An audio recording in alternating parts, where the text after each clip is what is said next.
Welcome to episode 120 of Broad Street Hustle. Tommy Nanny coming here on a Thursday night. We got the Eagles playing. We got the Phillies playing.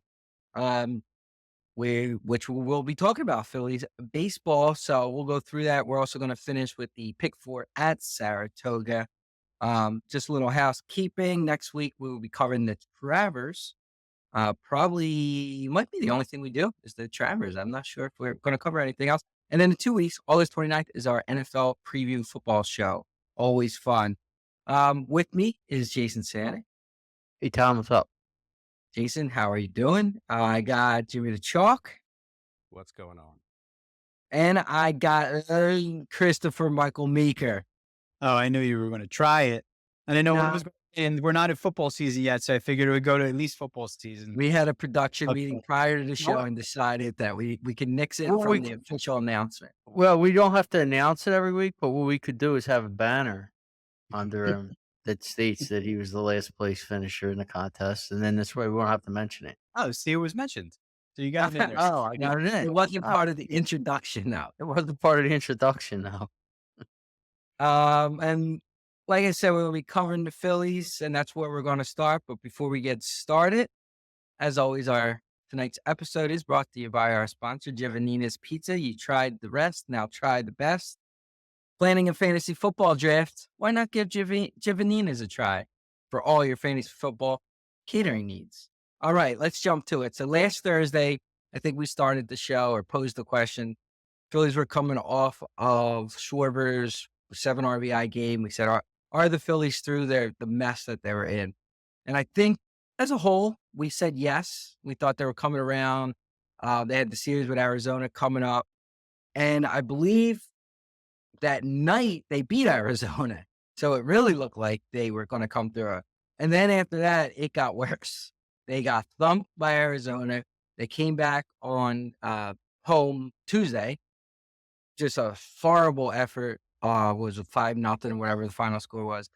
And up until Schwarber hit a bases loaded jack, it looked like they were in store for maybe another disappointing loss. So they were 2-4 up until tonight's game. And where tonight they are thumping the Nationals. But Schwarber hit the grand slam, and it kind of turned things around last night. Looks like it carried over to tonight. So I mean, we're gonna pretty much pose the question one more time, Jason. Is this finally the come around of the Phillies? And then get to it as far as obviously there's still some flaws. So even if they are coming around, what flaws do they got? And can they overcome them to still win a World Series? Yeah. So the Tuesday night game, and I'm not making excuses at all, but this does fall under that, where it's the first home game after a long road trip, and that is just a profitable bet against. Now, they were terrible in that game, all around. It was But physical and mental mistakes. yeah, exactly. So that was just a disaster. But they're I'm not as concerned with their hitting. I'll get to that in a second because there are guys I'm going to get on a little bit, but I still think that their problem is they have an issue with starting pitching.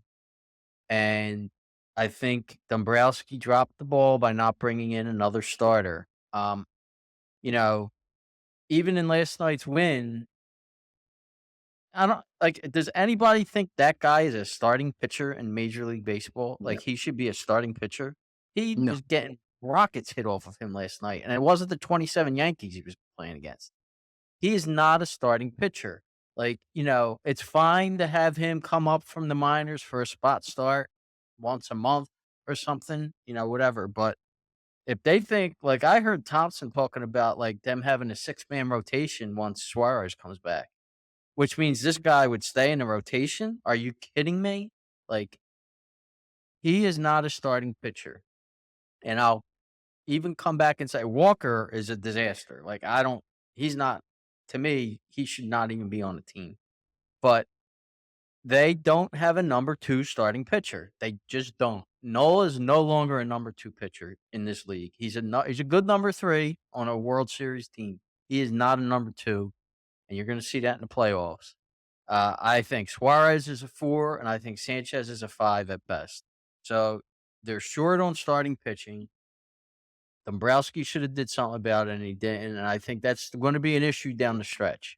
Now, as far as the hitting is concerned, there are still guys on the team that are struggling. Um, what I don't like is everybody's trying to hit home runs. Like Stott's got this long swing. Reggie Jackson, like he thinks he's Reggie Jackson. Like, I mean, I want Stott hitting line drives. I don't want him flying out and popping up and stuff. That's what they all do. Like they all try to hit home runs. You have basically Schwarber and Harper should be your power hitters on this team, and everybody else should be trying to hit line drives. The right-handed hitters, and I'll start with Turner.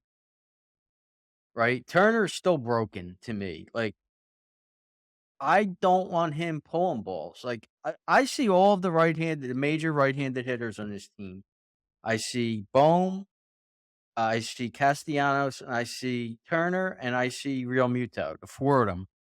I think they're all guys who should be going the other way with balls and not trying to pull everything. And I think when they do, that's when they're all on top of their game. Like Real Muto when he's hitting into right center field, when he's hitting line drives. Castellanos, when he's going good, he's hitting the ball hard the other way. I already mentioned Real Muto. Bohm, I see is the same type of hitter. I don't want these guys trying to hit home runs. I think Turner's got to shorten his swing and he's got to go that way with the ball. But again, my main concern is starting pitching. I am not as concerned with hitting, and I'm not only saying this because they scored 9 runs tonight and 9 runs last night. Those hitters are going to come around. My concern is starting pitching. Yeah, Meeker. We'll talk more about the flaws, but just generally, is this finally last week's conversation where they did get through it and they're going to start, looking like they did in the first half, or are we going to be more of this roller coaster? Well, I mean, sometimes when you get a big hit like Schwarber did last night and hit a grand slam in a spot where you needed it desperately, you hope that starts to turn it around. And with their softer schedule, with 4 games against the Nationals and last night against Miami, you would hope that they can get some confidence here in these next 5 games so that they are turning some sort of corner. One of the things that you had mentioned about Turner and his swing, do you think that him playing in Citizens Bank Park because of the, home run propensity in Citizens Bank versus some other fields he's played in the past is a reason why he just looks at that and is trying to hit home runs because it's easier to hit home runs here than it is in some other parks like Dodger Stadium? Because I kind of think that's in his mind a little bit. I don't know the splits between home and road, but I would bet you I don't know, he might hit a little bit better on the road. My thought is I think he's pressing to try to, whatever you want to say about, proving that he's worth $300 million. Well, maybe. I think that's what it is. I think he's trying to do too much. I heard someone say the other day that they were questioning him because I felt like his speed has been zapped a little bit since he came back from his injury, and whether or not he's still feeling the hamstring. Now, of course, we all know from being on the podcast, I had a hamstring tear earlier in this year. And I could tell you, I mean, I'm not an athlete, obviously, like Trey Turner is, but like that thing tends to linger. And if you're favoring it, or you're worried about it, you're worried about busting it down the line, you're worried about it with your lateral movement at shortstop, or pushing off when you're swinging, that could be in his head too. I mean, I'm not making an excuse. He's a major league player, but there could be a couple things going on with him, and he needs to turn that around. But I agree with Jason that what's really going to tell the tale about this season and where they end up is going to be their starting pitching. Since the All-Star break, their entire staff ERA is over 5.5. They're 6 games under 500. And what I worry about more is not so much about their division, but the teams that are playing their best baseball right now, Padres, Diamondbacks, Dodgers have lost a couple in a row, but they've been playing better.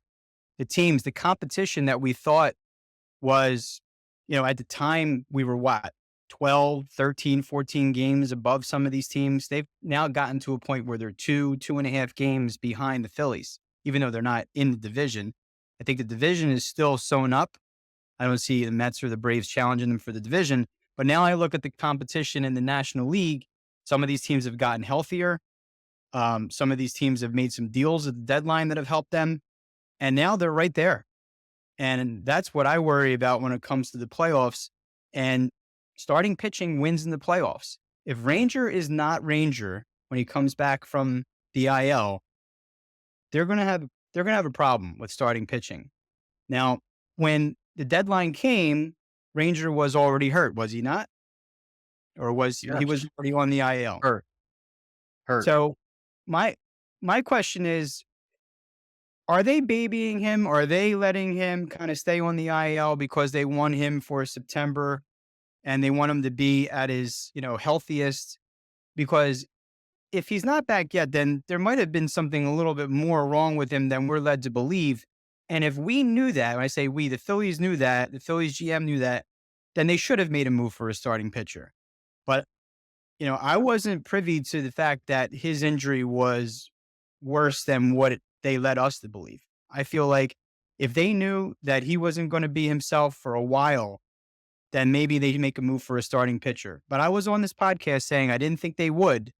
So that leads me to believe that they're maybe just babying him along. They feel like they had a big enough lead and they don't have to rush him back. And we just want him right for September because he was our best pitcher in the playoffs last year. And he had a great start to the season.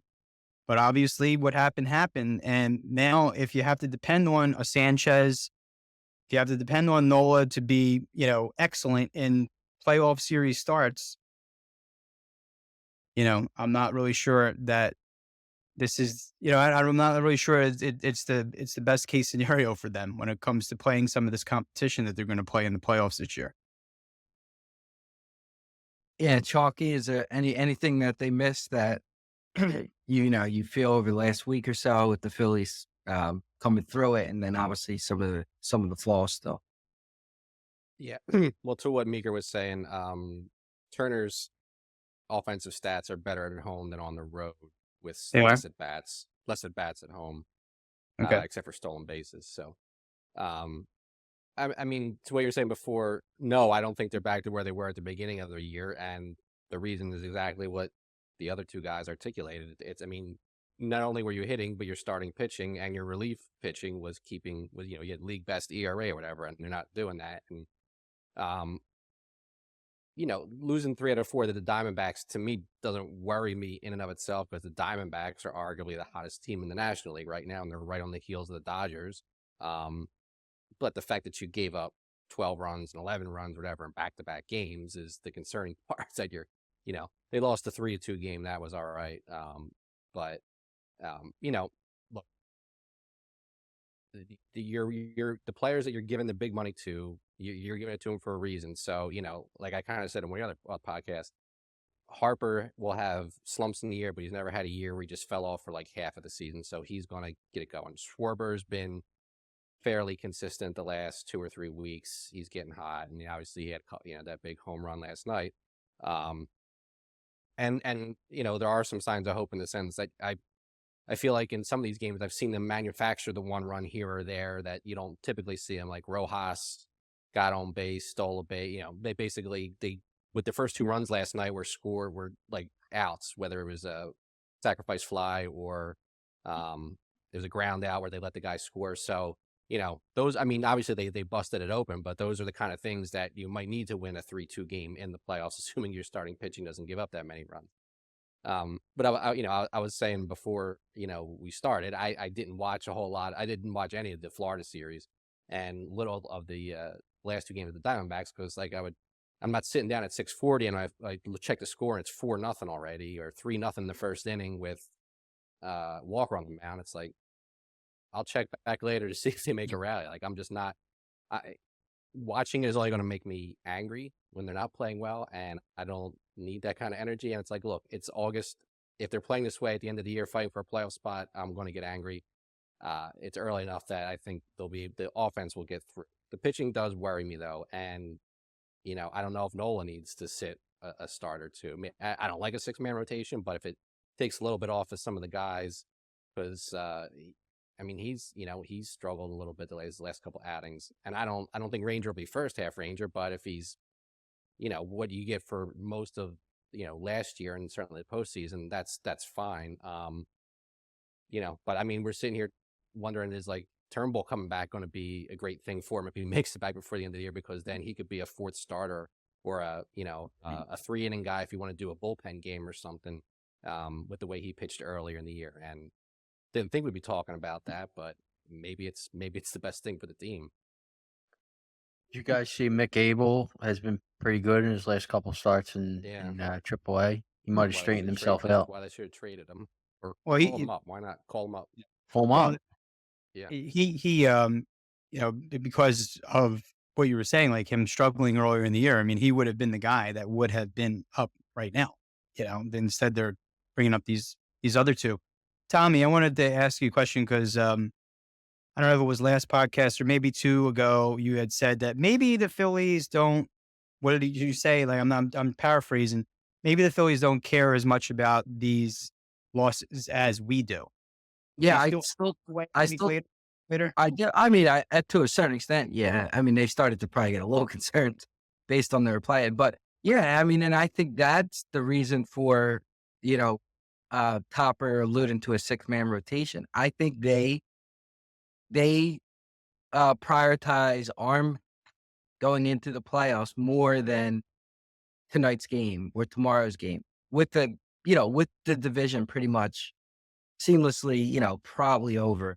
And their success with playing first series, not having the bye, I don't think they relatively care if they have the bye, not have a bye.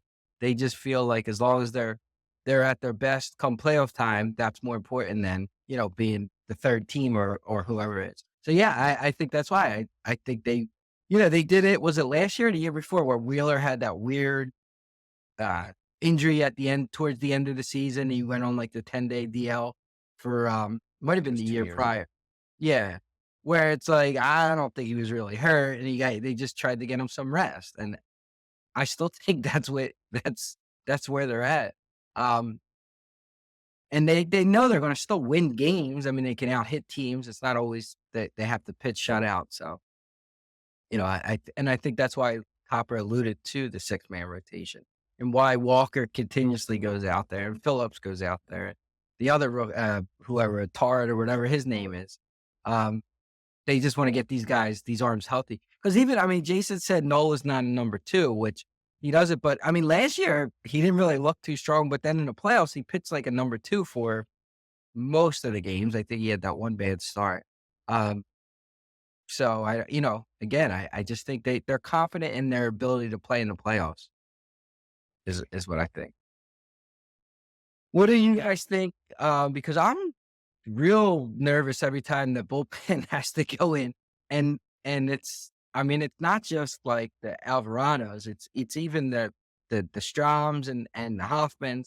So like at this point, and I know Jason talked about it a little bit last week, like who is the arms we trust at what point, like and at where in the game do we trust these guys? And who do we like not really trust, Jason, on the bullpen? I still trust Strom, Hoffman, and Estevez. I still trust those guys. So 7, 8, and 9. However you want to do Strom and Hoffman. Alvarado, I don't know if I trust anymore. I just think this is, if you look at his stats, he has a year where it's a bad year, right? Every so often. I think this is one of them. So I don't trust him anymore. Kirkering, I guess I trust if you're going to use him early. I still don't trust him late. So, I semi-trust Kirkering. And I trust, like I said, Strom, Hoffman, and Estevez. Anybody else in the bullpen? Yeah. Not really. Yeah. We haven't We haven't really seen Estevez have to pitch like in big safe situations. They've been losing games, No. so haven't Yeah, really I don't seen blame that big home run he gave up the other night. Like that was like, they were getting him an inning to pitch. Yeah, and he So came in yesterday with a 4-run lead, so it's like exactly. yeah, Yeah. he hasn't come with that 1-run lead just No. yet. No. Chalky, any thoughts, Maker Chalky? Just in No, I was general? going to say Topper just needs to manage the game, and when it comes to where they're using these guys. So you have a couple lefties coming up in the lineup. Your pitcher is going to be out in the sixth. You use Strom in that situation. And if you just kind of project through the lineup, you use Hoffman in the eighth, and they're interchangeable, and just straight up go with Estevez at the end of the game. I'd like to see him have more opportunities before the season's over, pitching more high stress situations in the ninth. We haven't been able to see that yet. But so far, what I have seen, I would trust Estevez in the ninth. Yeah, I mean, if Topper does a lot of like what you saw last night too, where he puts his best guys in, like Strom and Hoffman in early, right? He put him in. He put Hoffman? Strom was the sixth, and I think Hoffman was the seventh, or vice versa. And he trusts his lineup to kind of get some insurance runs, and it worked out last night that they did, and then it was Alvarado with a 4-run lead, etc. But I mean, do you prefer Hoffman in the eighth? Strom in the seventh, like stick to that type, or do you still think it's situational, especially come playoff? Jay, what do you think? I prefer Hoffman to be your eighth inning guy. Like Yeah. I trust him. If you ask me how I'd want to see it, I definitely would want Hoffman, Estevez, and then I still would want Strom 7. I consider 7, 8, and 9 your high stress inning. So in that order. Yeah, but you guys, do you like when he brings them in kind of early to kind of get through it or hold the lead and then hope the lineup kind of tacks on? I mean, that's kind of been his style. I mean, we saw that in the playoffs the last couple of years. I mean, Kimbrel was a closer, but in one of the Braves games, he had him in there in like the seventh inning because he was like, "I need an out right now, and this is the guy I trust the most to get the out." So, that's typical for him. But with Estevez, they have a closer, and I don't think he's going to mess with that, and that's kind of what I wanted to see. So that's fine.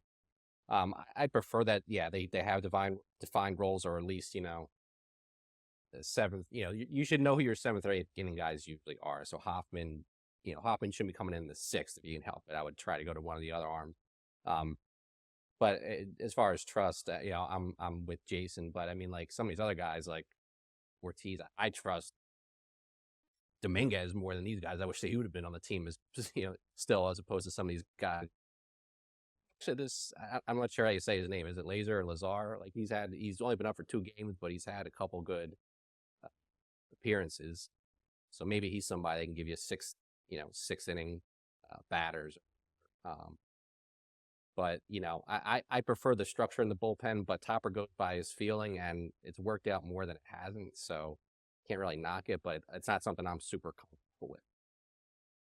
I think that, let's say you're playing the Dodgers and the top of their lineups coming up. You have 2 lefties in between a righty. So you have Ohtani and then Betts, and then you have Freeman. Like I probably would rather have a left-hander on the mound if you had that situation. And I'm just using the Dodgers as an example. But to me, it's more interchangeable. It's based on who's coming up in the lineup. I mean, you have to kind of look at the statistics of how these guys hit against lefties versus righties, and vice versa with the pitchers and how they face, what their stats are like against lefties or righties. And I think you put your pitchers in the best position based on what's coming up in the lineup. I would love to say that I can trust that if you just go Strom 7, Hoffman 8, Estevez 9 all the time, that it will work. But I don't particularly trust that 100% when I'm talking about the way I'm talking about it. It really depends on what's happening in the game for me.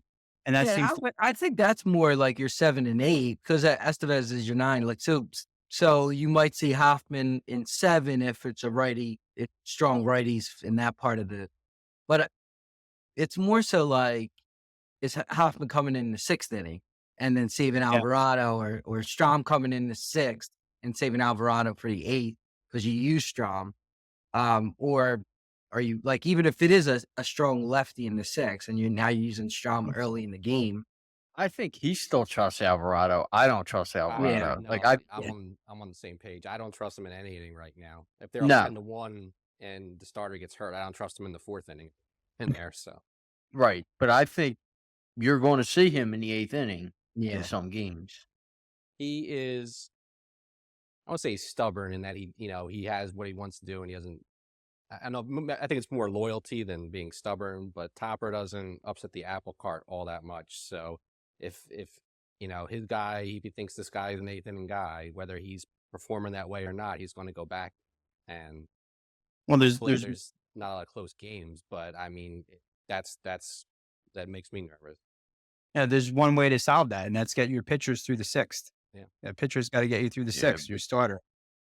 And they were doing that in the first half of the season, pretty much more than any other team in baseball, which is the reason why the record was what it was. And now they're not. And now you're having to use guys in different positions, different times of the game that you weren't having to do. And even getting down to like your 5th or 6th reliever, having them pitch in big spots, which you don't want, especially if you're down in the game a couple runs, because it could get worse. So, I mean, it really starts with the starting pitching. And that's when, to me, it's going to be the telltale sign of whether they succeed this year or whether they don't. And it's really about the health of Ranger Suarez when he comes back, because I don't think you're going to put him in and he's going to give you 7 innings the first couple of outings. You're going to get 5 out of him at the most, and then he's got to work his way back to getting into later, to get deeper in the game, which is why I say I don't know when you bring him back. If he's ready to come back, I think every baseball player wants to pitch. Everyone wants to play when they're ready to play and they're healthy. But we have to get him to a point where he can get them through 6, maybe even 7 innings at a point where your playoffs are about to start. And I don't know if that's going to happen at this point. Well, here's the thing with Suarez. I mean, you guys remember the last 2 playoffs.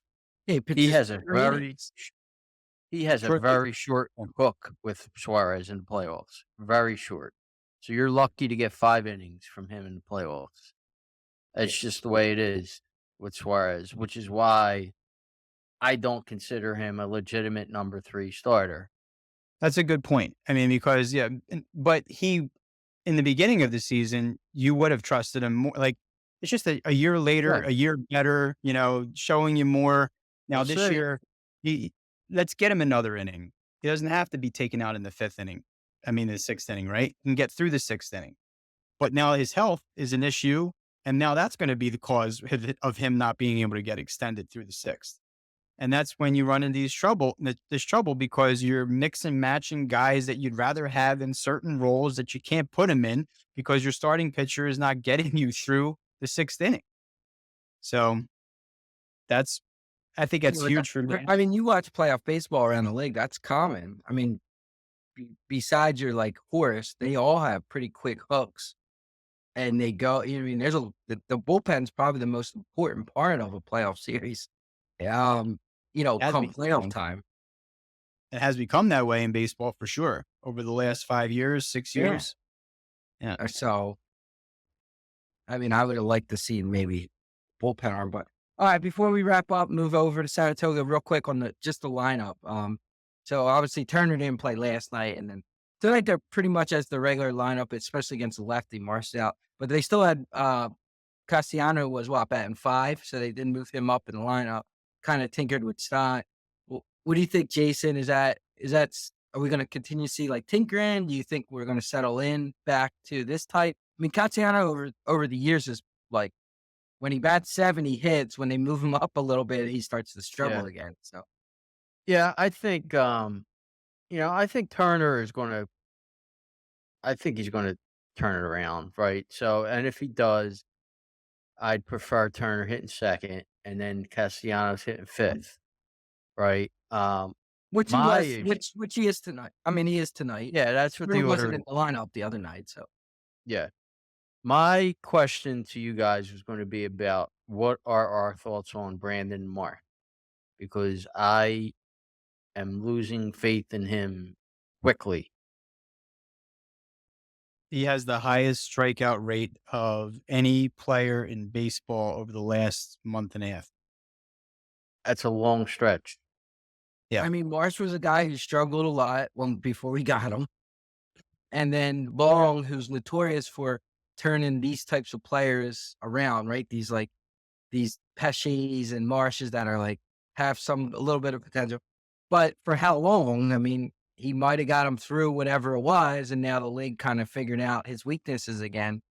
And now can Marsh make that second adjustment or third adjustment? And he just might not be good enough. I mean, he's an absolute platoon player at best. Yes. I mean, At the that's very most, Yeah. he's a platoon guy. Yeah.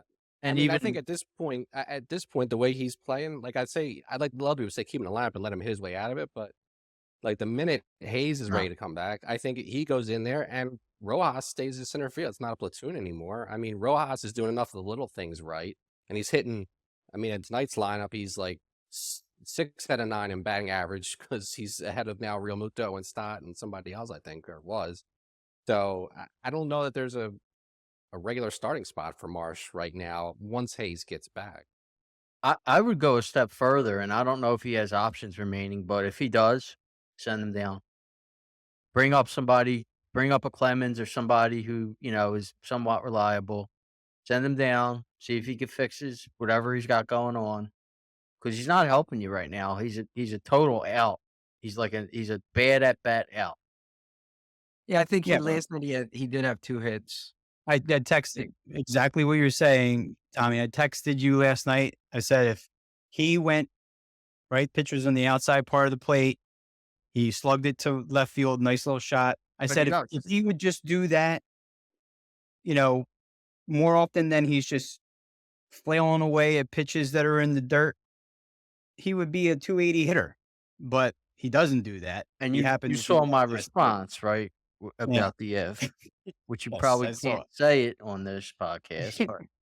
But listen, when Hayes comes back, I agree with Chalky. I think your outfield is set, right? We can't kill Dombrowski in that regard because he did go get Hayes, and we all agree Hayes is a pretty good player, and Hayes is going to play. And I think Chalky's right. I think maybe if it's a tough righty and you want to start Marsh instead of Rojas, but otherwise, Marsh lost his spot.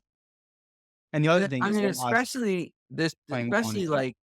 Marsh. I mean, Rojas, he's your 9 hitter. When he's in the lineup, nobody asks. He puts 9. Well, when Marsh is in the lineup, they put him 6, 7. Yeah. So he can really hurt you. So now, unless you're just saying he's now your 9 hitter, him and Rojas flip flop, fine. But you can't put him in the lineup and then put him back in spots that he wasn't playing at. He has to be the 9 hitter. In today's game, I mean, you're only getting probably 2 at bats against a right-handed starter, and then there's a chance that you're going to be hitting against a lefty, maybe not once, but twice for the rest of the game. So you're going to pinch hit for Marsh with Rojas in situations like that if he's not starting. I mean, I don't know, but that's the thing also, and especially if he's up in the lineup, then it compromises things. The other thing is about whether or not you feel it's worth the platoon with Sosa and Stott at second base against left-handers. He simply can't hit left-handers, and it's just apparent. So if you want to make that move, I'm actually fine with that move for the rest of the season and see how it works out. You might be losing a little bit of defense because Stott is a really good defensive second baseman, but if you're more concerned about the lineup, I might make that. I mean, like you said, you're really weak up the middle with Turner at short, Sosa at second. See, I think Sosa's a good defensive player, though. I don't know how much you're losing with Sosa and Stott. Oh, I think Stott's his range is a lot better than Sosa's. I like Sosa. I don't know. I like Sosa's defense. I think Sosa's. I mean, he has a good glove. I just think your range on Stott versus Sosa is pretty drastic. He's a better shortstop than he is a second baseman, but they're not going to move Turner to second base when Sosa's starting. That's not going to happen. So, but yeah, I mean, if you're concerned about the lineup, I would do that. I have no problem with that, actually. And the problem also is that if you do that, then Stodd's not getting a lot of looks against left-handers, so he's not going to improve in this situation. So you might have two platoons going on, through the end of the season. I mean, another thing though, like I do think a stat isn't as valuable if JT would just hit the ball as plus. I mean, you got JT batting 7th where he should be further up in the lineup. He's killing you. I mean, these are guys like Stott, Marsh, Rojas, like they should be 7, 8, 9, 8, 9, but they're 5 and 6 because JT's just as bad as they are right now. See, You I'm, know, I'm watching a game now and Stott again, the long swing, pop up, fly out. Like what is going on with this guy? Shorten your swing. You're not Reggie Jackson. Shorten your swing and hit line drives. Hit the ball the other way. Hit the ball on the ground. he did Like, bunt today. yeah, he bunted. That was great.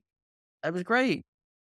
And then the other thing before we get off the Phillies is I think it's time for Marshawn to get called up, for this Stubbs to be gone, get him out of here.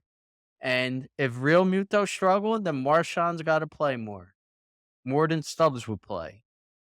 Like, what are we doing here?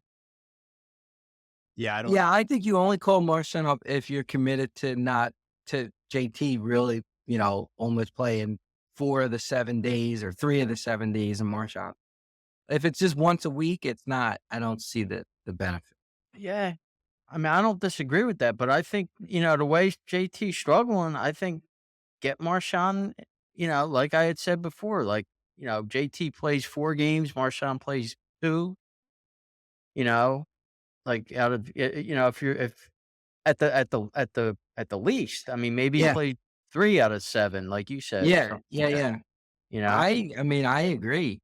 And he's a switch hitter, so you don't have to worry about him facing a left-hander and having the bat left-handed. Yeah. I mean, and I'm not saying it's JT, but the pitching had when JT came back from injury is when the pitching staff started to go down the tubes. I think he You know, did a I- great job, It, Marshawn. I did. it could just be a coincidence, probably is, but I mean, they do correlate because their record since JT's been back, I think, is pretty bad. All right. Well, I think, Meeker, we will say bye to you as we move to the Saratoga pick 4. And as the last place finisher in our tournament, do you have any opinions on the Saratoga pick 4? See, I threw it in. I got to throw it in there. I threw it in too. Chalky, your turn. You got to throw it in. I can do it digitally. Okay. All right. That's good. All right, no opinion on the Saratoga pick 4, but talk to you guys next week. All right. All right. See you next. Saratoga pick 4, which we do have 2 stakes races, I believe, here. And then starts with 2 stakes races, finishes with a starter allowance and a state bred maiden special weight. So I do think when do we do Saratoga last? I think it got messed up by weather again, if I recall. So our picks that we've been giving out kind of been not really relevant. Forecast does look positive for Saturday, so I think we should be okay with the races being on the turf, with the picks staying in the race. But can't control Mother Nature, so we will see. But let's kick it off with the pick 4, and it is Alabama, which is kind of the female version of the Travers as your key race, which comes in race 10. But race 9 does start off the pick 4, which is a mile and 16th on the inner turf. It's the Lake Placid. It's a grade 2. I found this race very hard, personally. So I will let Jason start us off because I did not have a strong opinion. Yeah, I mean, my write-up starts with this is a tough race. So I mean, I guess it all depends on how you feel about the 7. She feels pretty for DeVoe and Johnny V.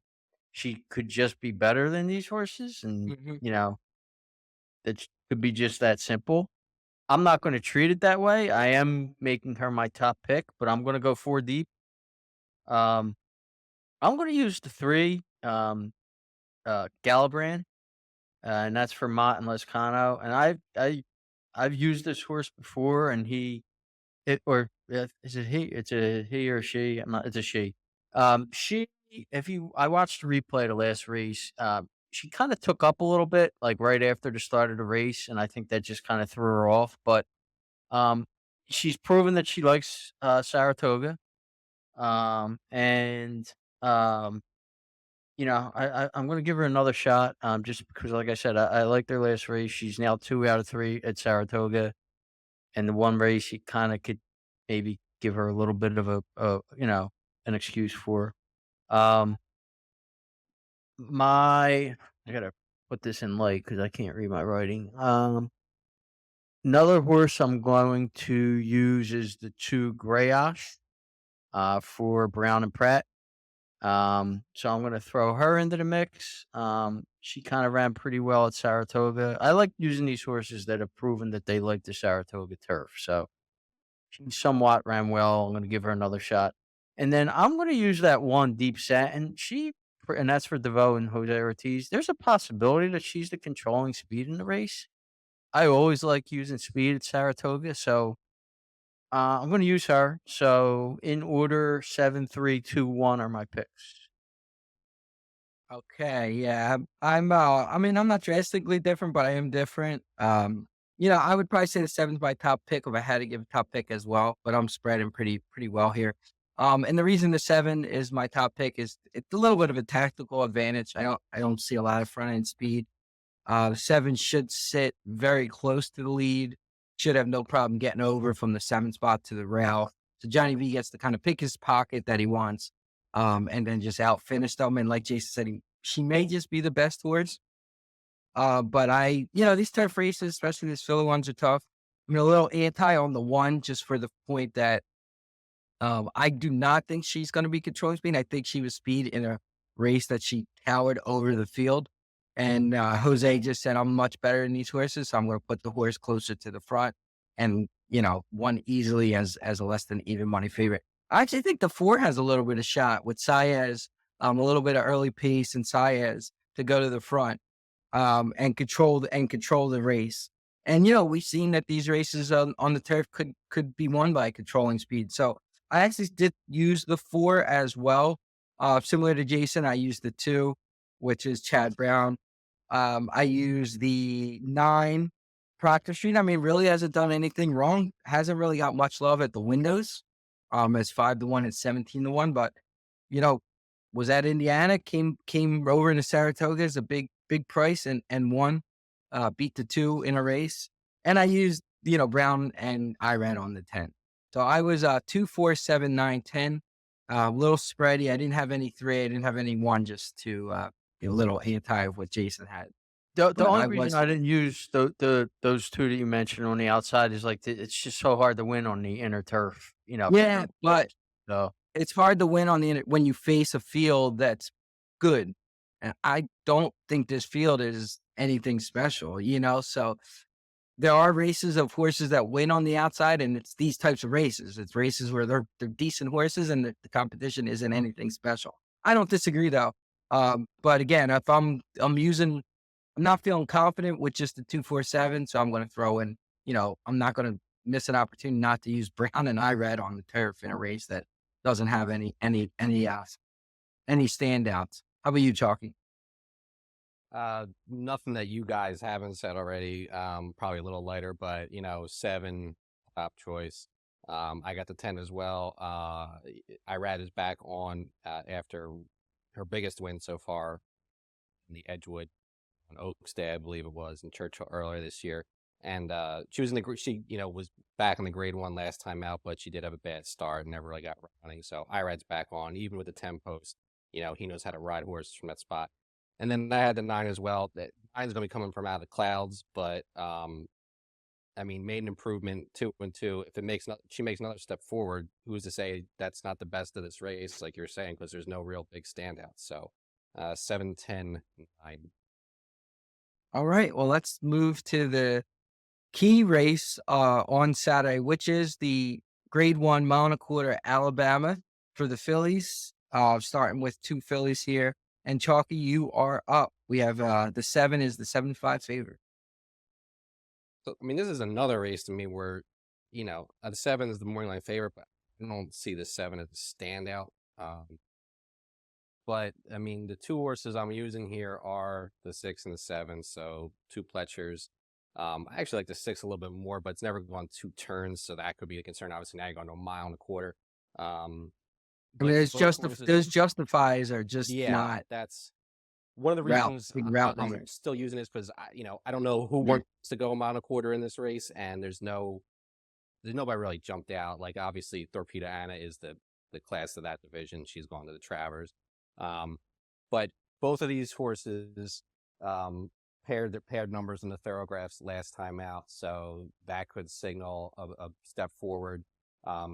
If either of them make that step forward, either of them wins this race. If Candy does some of the best numbers. And then I mean, part of me is also like, you look at Just Basking, who's got the pedigree for it, Arrogate out of a blame mare, but I don't trust those Midwest numbers, those Indianas and the Prairie Meadows. So it's 6-7 for me in the Alabama. Yeah, but Jason, Yeah, so I'm gonna go too deep here, and like to be totally honest with you, my second pick would be my top pick if it wasn't for the jockey. So my top pick also is going to be the 6 Miss Justify for Pletcher and Pratt. I do like Chalky mentioned. I like the Thorograph pair in the 7s. She's now third off a layoff. She really should be ready to run a top there. Proven she likes the spot. She's one for one there. She has a stakes win there. So, um, like I said, she's going to be my top pick. My second pick is going to be the 2 Chatalis. I don't know how to say it. For Glatt and the Tory. I think she could be the controlling speed here. My concern is I don't fully trust Tory, and especially on dirt. But if I did, like I think she's the speed of the race, and I think she could steal the race. Um, we'll see, but I have to use her. Just for underneath, the 7 also has a great thorograph pattern. I'm just trying to beat her. I don't think, if she's going to be even money, I think that's a bad bet on that horse. And then Chalky also mentioned the 4. She also has a good thorograph pattern. I just don't trust Landeros. So that's more of a board horse for me. So I'm going to go too deep. The 6 and the 2 are my 2 horses. yeah, I mean, I actually thought the 7 was a little bit of a standout here in a field that's not very good. Now, on one of my tickets, I did spread, but on the other 2 tickets, I used the 7. I mean, there is a lot of people that thought Candy was going to come in and beat Torpedo Anna in that race. Now Torpedo Anna didn't really get off to a good start and still won easily. But I mean, I think Candy is just an improving three-year-old filly, which is what you want in this race. Paired the 5s, just like Chalky said on the thorograph, and I think she's poised for another big effort. Should sit a perfect pocket trip off of the speed that I don't really trust and don't know if they're, in Justify, who could be, and then the 2 Chad Alice. I'm not sure how you pronounce it, how Jason pronounced it. So I don't know how much I trust that speed. So I think Candy's just going to get the perfect trip. She's an improving 3-year-old filly, and she's going to just kind of go by them. If she can get the mile and a quarter, which is a question, of course. I mean, we just don't know. But like I said, in another ticket, I did spread. And with that spread, I was, let's see, 2, 4. No, I was 2, 3, 4, 6, 7. So power squeeze, just because another one that has good thoroughgraphs, if they are hot up front, could come closing. The 4, for the reason you said with the distance, obviously likes the distance. And then Misjustify the 6, so to speak.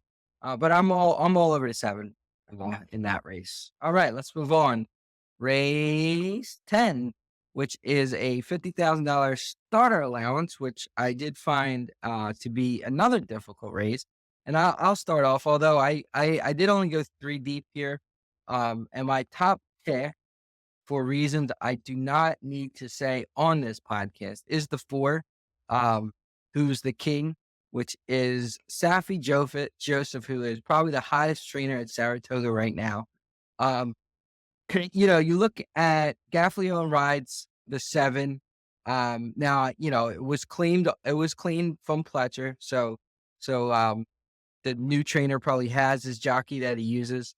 I mean, although he doesn't really use Alvarado all that much, but Gaffalione sticks to the 4, doesn't go with the 7, who is the 2-1 favorite.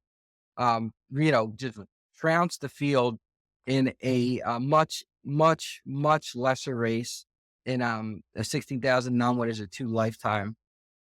But this is out of the Wilson chute, and if you look, I mean, the 4-horse and which was one turn race at Gulfstream, just romped the field back in April. So the 1-turn race that he has was really good, and Safi's just like insane right now. So the 4 is my top pick. I did use the 7 in one ticket. Obviously, I mean, could be speed, could be just finding his form, and I actually used the 1 with Atris and Santana. So second off the claim, was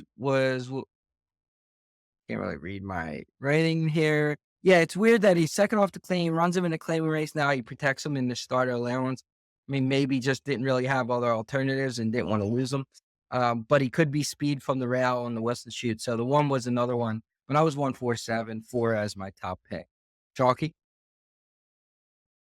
Yeah, I mean, the 7, we see people, and this is a Rapoli horse before, and you'll see at these meets that the big owners drop horses in for a claim to get the winner, the owner's title. But this is a $750,000 purchase. The guy dropped in a $16,000 claimer. Like, that threw up a red flag to me. But look, ran well in that race and has run well before. And if it runs back to anything like any of those big races, it's the best horse in the race for sure. I usually don't see that dropping those horses in for that big drive. You see some of Brown's owners do that, but I thought that was interesting. So 7, of course, like you said, I was against Joseph here. He's obviously, you made the allusions to his recent success. I'm using a little bit more of a price as my other choice here, and that's the 2 Unstable Prince. So Jacobson has him, and Jacobson's, he's got some decent numbers. Won a couple races now at Saratoga. And, this is a Wilson shoot race, like you said, and this horse has won from the Wilson shoot before. And more, it seems like, these horses that have run at this configuration are just running back better than those that haven't before in a lot of the cases. So I'm going to go 7-2 in 11.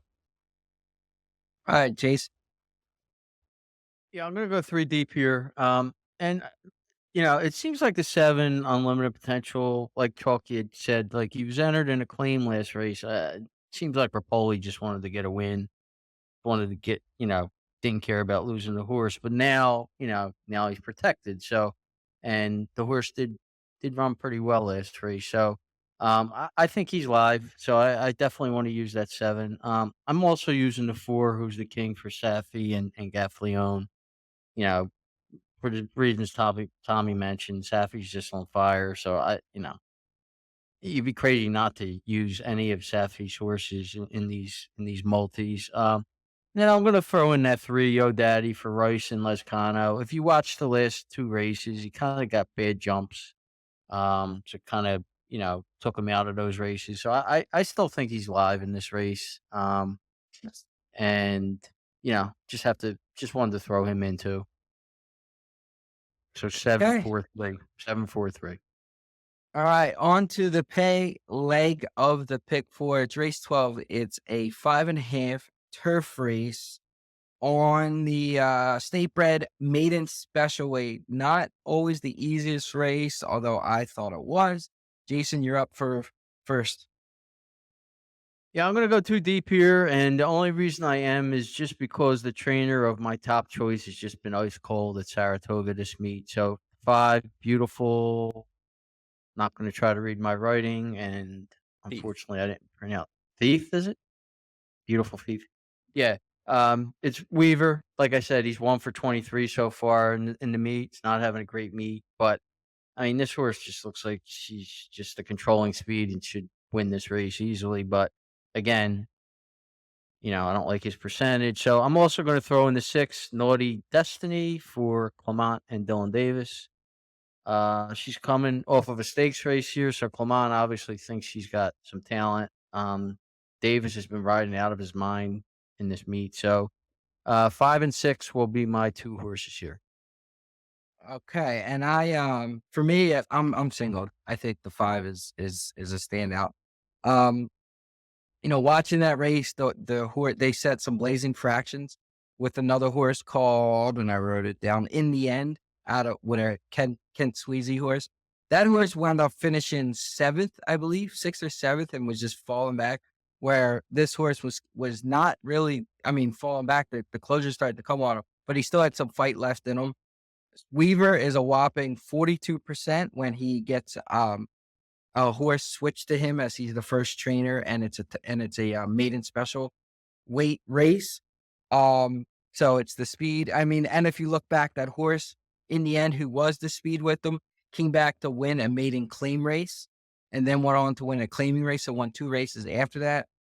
There was another horse that fit that. The winner of that race won a state bred allowance race next out as well. So I think he's coming out of a pretty good field. He's the controlling speed. Weaver's ice cold, but this is a move that Weaver does win with, where he gets a new horse. Bonaventure Stables was the owner last one, so it wasn't a private purchase. I just think they have a pretty good horse. He was like suspended that got overturned. I think that might have been the case because I think that was the case. Yeah, because I don't know that It trainer, like so the that system makes had the official trainer or whatever. so that could skew some of the stats. It's possible. I don't know how that would work, but I just think the horse is a standout with the controlling speed which wins these. And Weaver, although he's been bad, this is the races he wins, which is these turf sprints, where he's really good on turf sprints traditionally at Saratoga. Chalky. I'll make it quick. I'm 5'6", heavily on the 5 because Weaver can train turf sprinters, and it's second start. And the 6 because Davis is riding out of his mind, and if that horse is not going to win on the front and the 5, I think Davis will get the horse in a position. And Clement is obviously the trainer, so heavy 5, little 6. Okay. Pick 4 ticket times for anybody that has them. Jason, did you have pick 4 tickets? Yeah, it's just going to be 1 ticket. You just using my horses. So race 9 is going to be 1, 2, 3, 7. Race 10, 2, 6. Race 11, 3, 4, 7. And race 12, 5, 6. And for 50 cents, that's $24. Chalky. So we are 7, 9, 10 with 6, 7, with 2, 7, with 5, 6, and that sounds like a $24 ticket, maybe. I can do that. But 24 for $1. yeah, for $1. That's what we're gonna play it for $1 because it's cheap. All right, and then I usually have multiple tickets, and this sometimes can get confusing, but it's hard to give out a caveman because I am spread in 2 of the races and then singled 2. So it's all the horses that I kind of mentioned. But first ticket was 2, 4, 7, 9, 10. Next race 2, 3, 4, 6, 7. Then I'm single to the 4, single to the 5. Obviously, that's the press on the 4. Second ticket was same as the first, 2, 4, 7, 9, 10. Single to the 7, which is candied. Now I spread in the next race, which is 1, 4, 7, and then single to the 5. And then the last one is just all A's. So 2, 4, 7, 9, 10, single to the 7, single to the 4, single to the 5. For $1, it's 45 total. 50 cents would be $22.50. So 3 tickets. Basically pressing the singles and then spreading in the race. So really you need a couple of the singles to hit, and you can hit that ticket. All right. That concludes pick 4 at Saratoga. Next week, we have our Travers show, which we'll definitely be covering the pick 5 and maybe more, and then followed by our NFL preview show. We may have a special guest next week we're working on With things for the Travers. Traditionally, we have, but obviously we shall see based on scheduling. Episode 120 of Broad Street Hustle. Have a great night.